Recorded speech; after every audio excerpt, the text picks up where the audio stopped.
नमस्तेऽस्तु महामाये श्रीपीठे सुरपूजिते शङ्खचक्रगदाहस्ते महालक्ष्मी नमोऽस्तु ते। नमस्ते गरुडारूढे कोलासुरभयङ्करी सर्वपापहरे देवी महालक्ष्मी नमोऽस्तु ते। सर्वज्ञे सर्ववरदे सर्वदुष्टभयङ्करी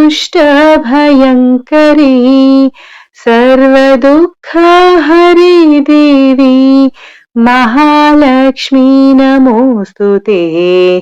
सिद्धिबुद्धिप्रदे देवी भुक्तिमुक्तिप्रदायिनी मन्त्रमूर्ते सदा देवी महालक्ष्मी नमोऽस्तु ते।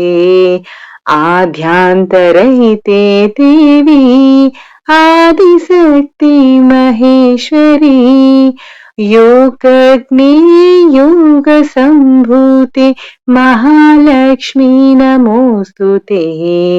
स्थूलसूक्ष्म महारौद्रे महाशक्ति महोदरे महापापहरे देवी महालक्ष्मी नमोऽस्तु ते।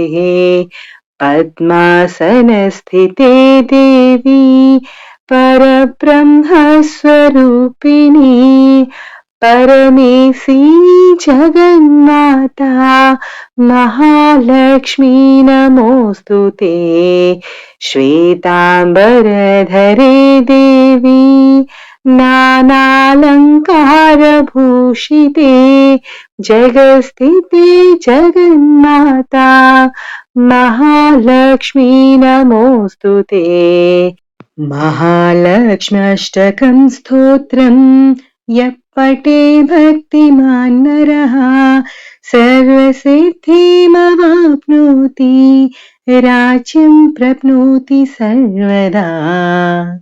एककाले पठे नित्यं महापापविनाशनं द्विकालं यः पठे नित्यं धनधान्यसमन्वितं त्रिकालं यः पठे नित्यं महाशत्रुविनाशनं